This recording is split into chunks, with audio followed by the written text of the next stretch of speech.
Good morning বন্ধুসকল। বৰ্তমান পুৱা 4:30 বাজে। আজি আমাৰ 3 নম্বৰ দিন। ফাৰ্ষ্ট টাইম আমাৰ হাঁহৰ পোৱালিকেইটা চাওঁ, তাৰপিছত আপোনাক বেলেগ বস্তু দেখুৱাই আছোঁ। এয়া চাওক, ধুনীয়াকৈ ঢাকি দিয়া হৈছে ওপৰত কাপোৰেদি, যাতে বাহিৰৰ পৰা ঠাণ্ডা বতাহ ভিতৰত নোসোমায়। আৰু এই চাওক, আমাৰ পোৱালিকেইটা কি ধুনীয়াকৈ আছে। দানা দি ৰখা হৈছে, পানী দিয়া হৈছে, বাল্বকেইটা জ্বলি আছে। ভিতৰত হিটটো বৰ্তমান 36 ডিগ্ৰী আছে। এইটো চাওক, চবকেইটা বাচ্চা মানে কিমান ধুনীয়াকৈ আছে। এই চাওক, খাই থাকক। মোটামুটি দানা শেষৰ ফালে, আৰু মোটামুটি আপোনাৰ 6টা 6:30 মানে 1 ঘণ্টাৰ ভিতৰত শেষ হৈ যাব। আৰু আমি নতুন এইবিলাক চেঞ্জ কৰাই দি নতুন দানা দিম বা নতুন পানী দি দিম। খাই আছে যদি খাই থাকক, কথা নাই। এইকেইটা আমাৰ ব্লেক পেকিং, মানে কালাৰ পেকিং বুলি কওঁ আমি এইটোক। আপোনালোকে জানে মই 2 ধৰণৰ হাঁহৰ পোৱালি আনিছোঁ, এটা হ'ল হোৱাইট পেকিং আৰু এটা হ'ল কালাৰ পেকিং। এইটো চাওক, পূৰা ঘূৰি আছে, খাই আছে। ইফালে আমাৰ কালাৰ পেকিং ৰখা আছে, এইটো কাপোৰেদি ঢাকি দিয়া হৈছে। আৰু এইখিনি জেগা মানে এই যে ঢাকা নাই যে, এইখিনি জেগা ৰাখিছোঁ যাতে ভিতৰত যদি অভাৰ টেম্পাৰেচাৰ হৈ যায়, মানে হিটটো বেছি হৈ যায়, বাহিৰত ওলাই আহিব পাৰে। ইয়াতো ৰখা আছে। চাওঁ হোৱাইট পেকিঙৰ খবৰ কি। এইটো চাওক, হোৱাইট পেকিঙৰ পোৱালিকেইটা ধুনীয়াকৈ আছে। চাওক কিমান ধুনীয়াকৈ ঘূৰি আছে, খাই আছে। ইয়াৰো দানা প্ৰায় শেষৰ ফালে। এই 3টা পাত্ৰত দানা দি আছে, এইটো এটা, এইটো এটা, এই সৰু এটা।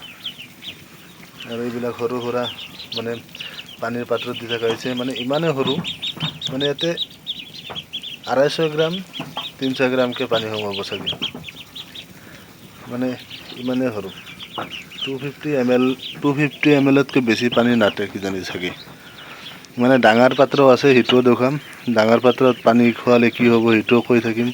মানে এইটো যিটো পোৱালি ডাঙৰ পাত্ৰত, এইটো চাওক, দানা দিয়া পাত্ৰৰ ওপৰত উঠি খাই আছে। এনেকুৱা ডাঙৰ পাত্ৰত যদি পানী দি দিওঁ, তেনেহ'লে পানীত গা ঝিকি যাব, আৰু গা যদি ঝিকে ঠাণ্ডা লাগিবই। আৰু এটা বস্তু দেখাওঁ, আমি যে কাপোৰ পাৰি দিছিলোঁ, এইটো কাপোৰ সন্ধিয়াত উঠাই থোৱা হৈছে। মানে কাপোৰ অলপ লেতেৰা হৈছেতো, যাৰ কাৰণে উঠোৱা হৈছে। ইফালে আপোনালোকক মই বৰ্তমান মেডিচিনৰ বিষয়ে অলপ দেখুৱাই আছোঁ, কি কি মেডিচিন আজি ষ্টাৰ্ট কৰিছোঁ সন্ধিয়াৰ পৰা। দেখিছে,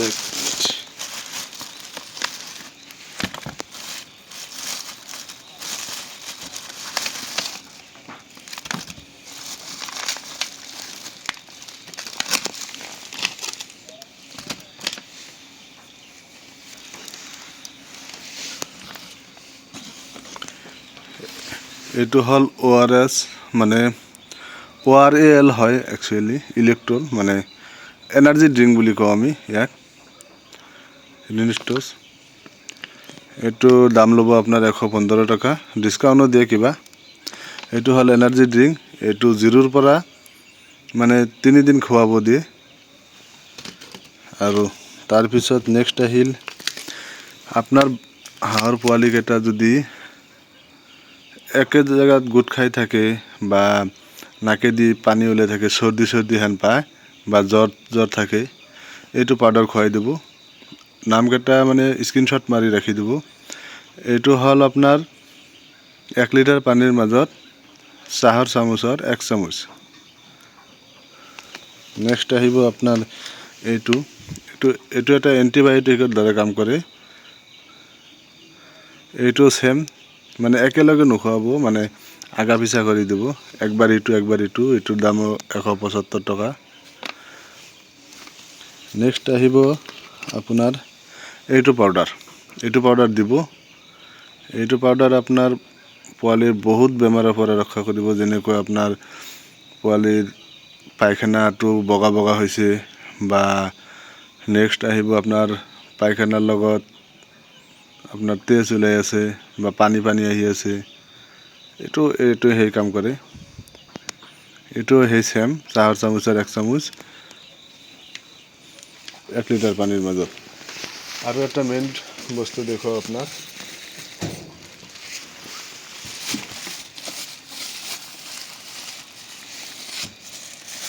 এইটো খোলা নাই এতিয়ালৈকে, ইউজ কৰা নাই। এইটো হ'ল ভিমাৰেল, ভিটামিন হয় এইটো আপুনি কেতিয়া খুৱাব, ধৰক বাচ্চা আনিলে 4 দিনৰ পৰা আপুনি ষ্টাৰ্ট কৰিব পাৰে। আমি এতিয়ালৈকে ষ্টাৰ্ট কৰা নাই, অহাকালিৰ পৰা ষ্টাৰ্ট কৰিম। এইটো থাকক। আৰু নেক্সট আৰু আছে, এইটোও খোলা নাই। এইকেইটাৰ বিষয়ে অহা ভিডিঅ'ত দেখুৱাই দিম।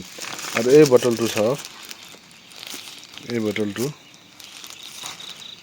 সালফা কুইন, এইটো পায়খানাৰ কাম কৰে, কিন্তু সবতকৈ বেষ্ট পাউডাৰটো। ঠিক আছে বন্ধুসকল, এইটো ভিডিঅ' বেছি লম্বা হৈ যাই আছে। প্ৰত্যেক ভিডিঅ'তে নতুন আপডেট দি থাকিম। আৰু পানী কিন্তু, আৰু এটা কথা, পানী কিন্তু চাফ চিকুণ ৰাখিব আৰু গৰম পানী খুৱাব। চাওক, আমাৰ ডাঙৰ পাত্ৰবিলাক আনি থৈছোঁ ইয়াতে। এইটো ডাঙৰ পাত্ৰ আনি থৈছোঁ, এইটোত আমি এতিয়ালৈকে ইউজ কৰা নাই, কৰিম সময় অহাৰ লগে লগে। আৰু এইটো বেজীটো ৰাখিব মানে চিৰিঞ্জ, এইটো এইকাৰণে ৰাখিব, কিছু বাচ্চা আছে চাব, পানী খাব পৰা নাই বা মানে খোৱাত অসুবিধা হৈ আছে, তেওঁলোকক অলপ পানী খুৱাই দিব পাৰিব এইটো দি, সেইকাৰণে ৰাখিছোঁ। ঠিক আছে বন্ধুসকল, আৰু একবাৰ বাচ্চা চাই অলপ পাছত আৰু হেৰি কৰি দিম। এইটো চাওক কিমান চাফ চিকুণকৈ ৰাখিছোঁ। আপোনালোকেও চাফ চিকুণ, যিমান পাৰে চাফ চিকুণকৈ ৰখাৰ চেষ্টা কৰিব। এইটো চাওক, কিছু বাচ্চাৰ গাত অলপ পানী লাগছে, কিন্তু এইটো শুকাই যাব, কথা নাই। মানে হিটটো আছে পৰ্যাপ্ত পৰিমাণে, শুকাই যাব। হোৱাইট পেকিং কি কৰি আছে, এইকেইটাও ঠিকেই আছে। ঠিক আছে বন্ধুসকল, থেংক ইউ, থাকক। ভিডিঅ' শেষলৈ চাই থকাৰ কাৰণে ধন্যবাদ। 8 মিনিটৰ ভিডিঅ' হৈ গৈছে। অহা ভিডিঅ'ত আৰু বহুত কিবা আপডেট দি থাকিম, দানা কেনেকৈ মিলাব লাগে, কেনেকৈ ঔষধ মিলাব লাগে, চব পাই থাকিব।